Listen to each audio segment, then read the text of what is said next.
All right, what's up, everybody? Welcome to Daily Dose of Awesome. Sorry for the technical issues I had just now. I believe we are live. I will check right now to see if we're on. Hold on a second.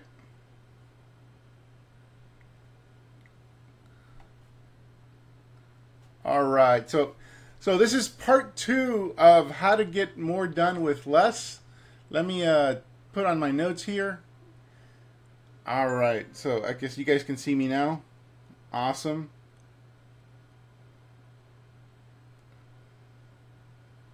There we go. All right, there we go. Awesome. Oh, hey Brandy, how's it going?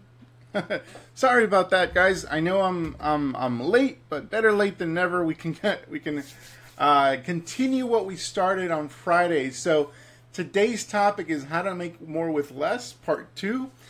Specifically on how to actually create a schedule that's optimized to make more money, without you even trying. So one of the challenges that people have, awesome, so you can hear me.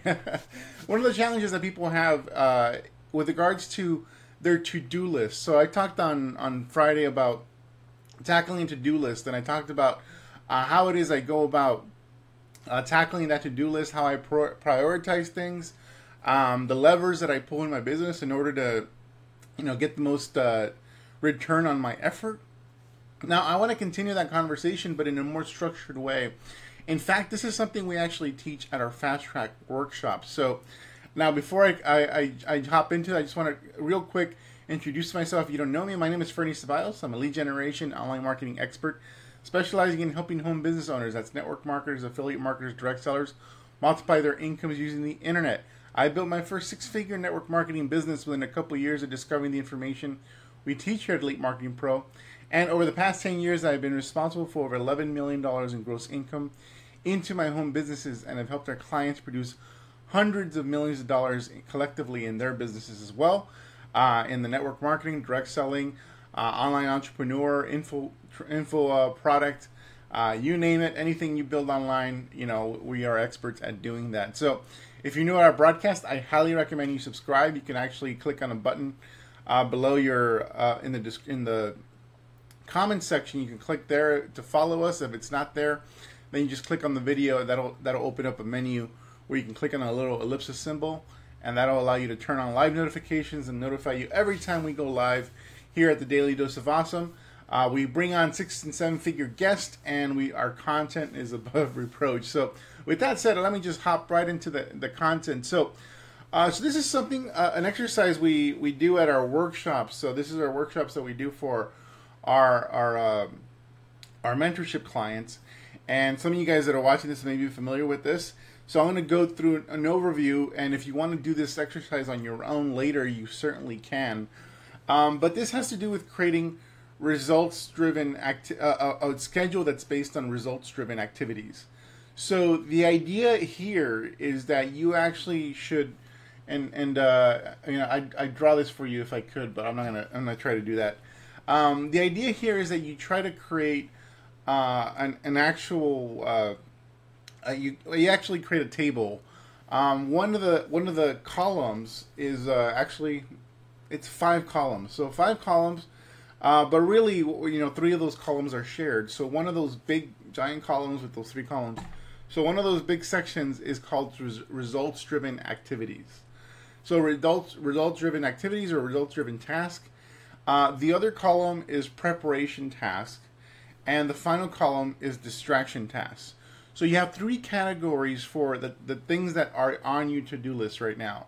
The things that you can do, and even the things that you can do in your business.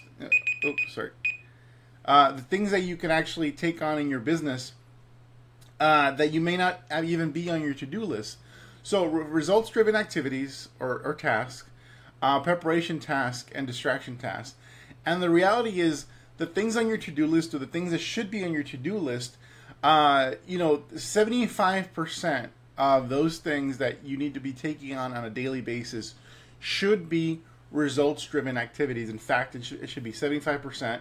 So that's what you want to do when you write it out on a table. And you guys could do this right now if you're sitting down on a table. Write results-driven tasks, and then 75%. The next column should be preparation tasks, 20%. And then the next column should be distraction tasks, 5%. And I'm actually going to ask you guys to participate in this in this lesson. And so, under first and foremost, I want to actually work backwards. I want to get you guys input as to what distraction tasks can be. And so I actually have some samples here so I can tell you guys what it'd be. So I want some audience participation here. So the first column on the right is distraction tasks. This is the tasks that are not very productive. They don't lead to you making money in any way, shape, or form. And really, they don't even have anything to do with your business. But these are the tasks that you can actually schedule. You can actually schedule these tasks among everything else so that your time on Facebook or your time checking email can actually be part of your schedule. So it's not something you're always doing. So I just gave you two things. Checking email and checking Facebook is an example of a distraction task. Can you guys give me a few more examples, just in a flurry right now, as many as you can? Give me a bunch of examples of what a distraction task might be that we can put under that column. So, and hello, Jonathan, Julie. Yeah, Julie, the time change is not your fault. That was my fault. Working from household household stuff. Okay, yeah. So cleaning the house, that is definitely a distraction task. And so that's actually a really good example of a distraction task. Facebook, we already talked about checking Facebook, answering Facebook Messenger messages, scrolling through your timeline. Yep, that's a distraction task. Cleaning out the house. Yep. Watching TV. Even like whatever, attending to your kids. That's from a business standpoint. That's a distraction task. YouTubing, eating, answering the phone. That's great stuff. Checking the news, arranging the desk, pets needing to go out. Yep. What else? I want to make sure you guys got this. Reading a book. So reading a book that's not, business related. You just read the book for fun. Teenagers, clean off my desk. All right, so you guys pretty much get this. So that's a distraction task. So when you create these columns, this table, you actually want to write out all the possible things that can distract you. And be ready to put those things in a schedule. If those things are really meaningful to you, because some of those things are meaningful. Obviously, kids are meaningful. Preparing dinner, that's another distraction task. It's not something that actually contributes to the success of your business. Now, the next one is a little trickier. The next one is called preparation tasks, and that's like 20%. So preparation tasks just take up 20% of your time. And so what is an example of a preparation task now in the context of your business? And so think of it this one. In the context of your business, what's a preparation task versus a results-driven task? Results-driven task directly leads to you producing a result in your business, possibly even producing money. But a preparation task is something different. And I'll give you guys an example, and then I'll let you guys take over. So, writing copy for an ad, writing an email. Let me see. Creating an ad image, creating a thank you page. So that's a preparation task. Things that help you get something ready so you can take it for big time. And so let me see. Watching this, John. Yes, yeah. So this is an example of a preparation task. You're learning something, thinking about what I'm going to say with my Facebook Live. Yes, that's a preparation task. Absolutely. I can get easily caught up in preparation. Love watching webinars, new stuff. Important to move on. Yes, getting tools ready. Like a video camera. Setting up a video camera. Absolutely. You see, watching training. You guys already talked about that. Planning live stream content. Yeah, I do that every morning. I plan what I'm going to say here. And, it's at least about a half hour of preparation to plan what it is I'm going to talk about here. Writing down goals the night before. Writing down goals. Yep. Researching content ideas. So examples of preparation tasks are, you know, writing an ad. I already talked about that. Writing copy, shooting a video. So shooting a video, but not actually posting the video. You know, thank you page, creating a funnel. So creating a funnel is a preparation task because you're not actually producing a result with that activity directly. Watching training, webinar, you know, creating webinar slides, you know, finding prospects, you know, was one. But I don't know. I think finding prospects would be more of a results task because you're actually producing a result. So so you guys get it. So website creation, writing a blog post, learning a new automation tool. All right. So preparation task. So a preparation task should take up 20% of your time. Now, results-driven tasks can fall under 3 categories. So there's 3 subcategories under results-driven tasks. There's build an audience, engage an audience, and sell to an audience. So let me say that again. Build an audience, engage an audience, sell to an audience. What's an example? Right now, those of you who are running ads with Elite Marketing Pro, you know, we teach you how to build an audience so that you constantly have a stream of prospects coming into your business. What's an example of building an audience? So what activity helps you build an audience? Think. So and then also remember we have build an audience, engage an audience, sell to an audience. 3 very different things. And so Jonathan says that a likes campaign. Perfect. That's exactly right. So having a likes campaign running. What else? To build an audience.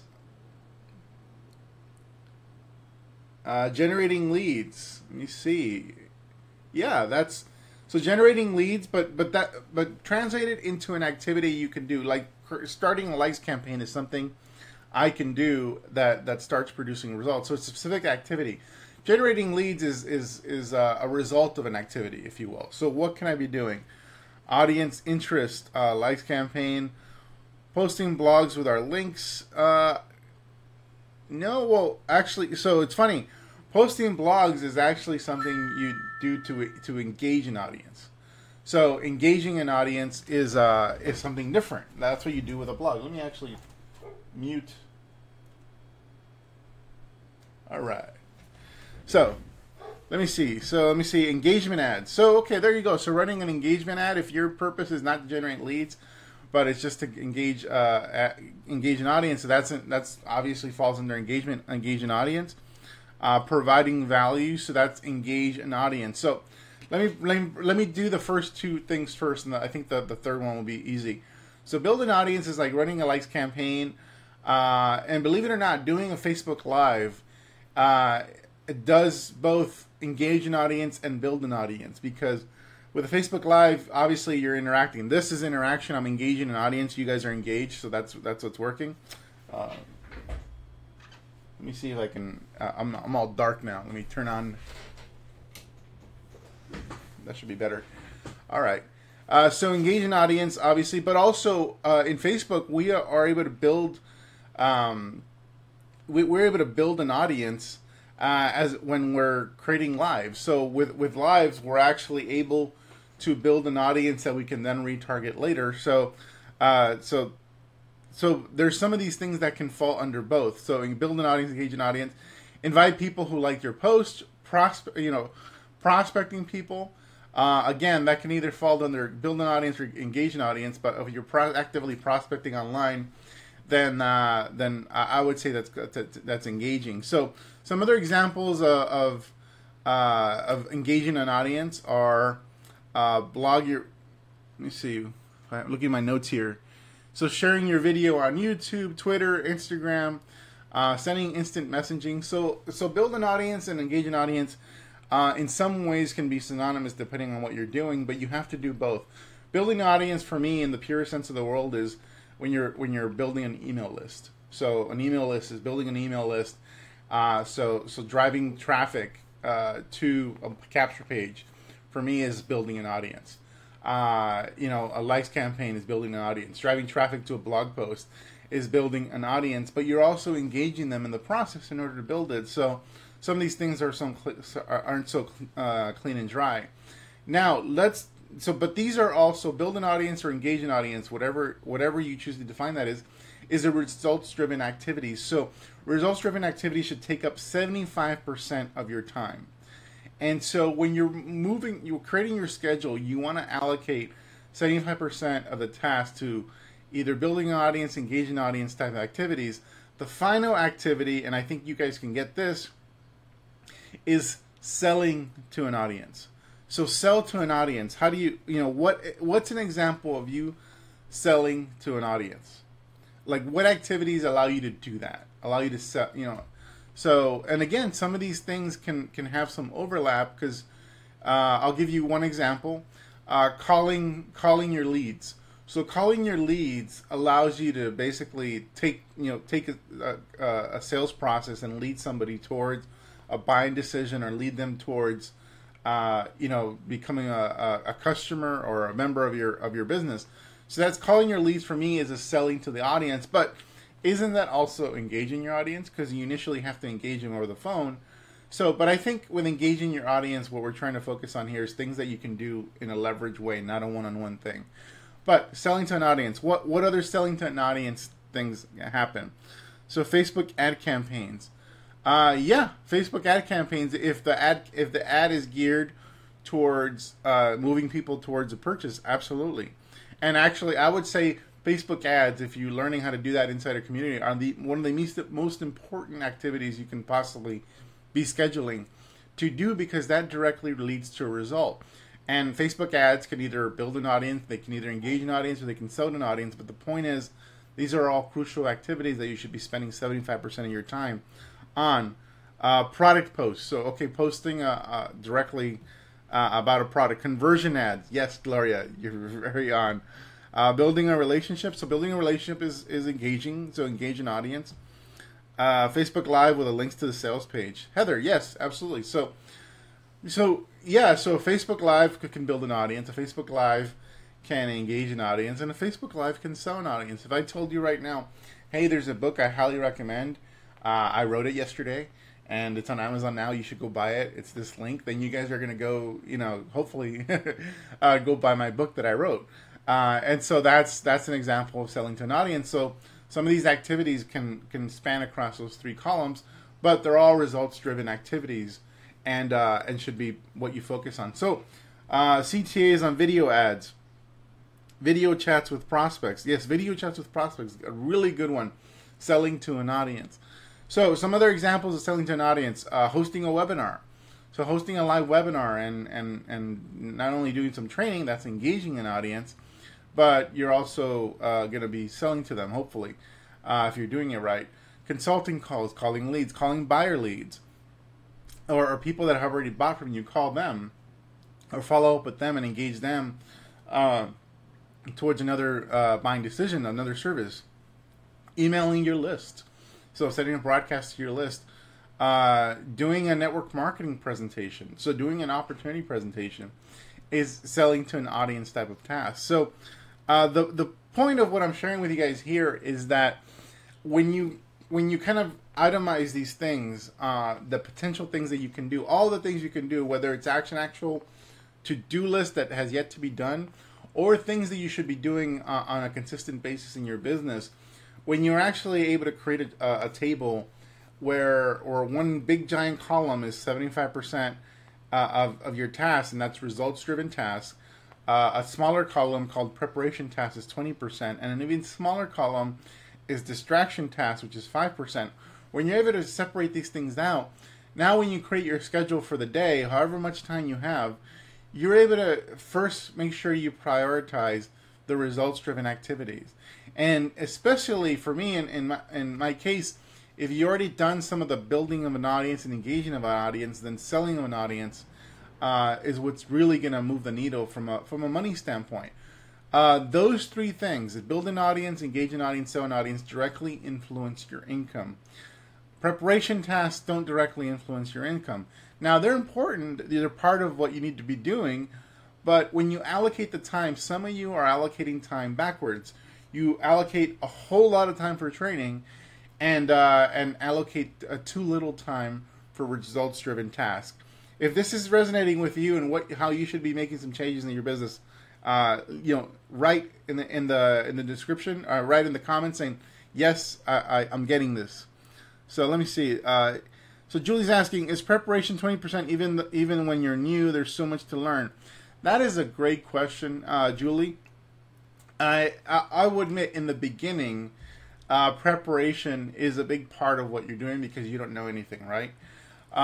However, don't let that stop you from taking action. So you should prioritize anything that you're taught that teaches you how to take action. Like if you're a VIP member inside of Elite Marketing Pro, we've already taken you through a lot of preparation. We have our curriculum, and so once you've gone through some of that training, each of those training pieces has some sort of action you can take. Make sure you prioritize taking that action. Don't give yourself an out and tell yourself, well, no, I need to go do this other thing over here before I can do that. Take the action. I'd rather have you launch an ad and completely flop it, but have that experience of running an ad for the first time and getting familiar with the ads manager and how it works. Just the fact that you launched the ad was a victory, even if you didn't know the ins and outs of every single part. And you're going to spend $5 a day. That's your investment to kind of basically first and foremost learn the ads manager, learn how to how it works, all the intricacies, all the things that you find confusing. Once you use it a couple times, it's no longer confusing, and that's part of your growth, and it's leading you towards a result. So that's a great question about beginners. Yes, beginners will be a little lopsided at the beginning, but ultimately, as you learn more, there's going to be basically things you can put in place so that you can now flip the script. Now the learning part is only a part of what you're doing, and the results-driven activities are the things you mainly should be focusing on.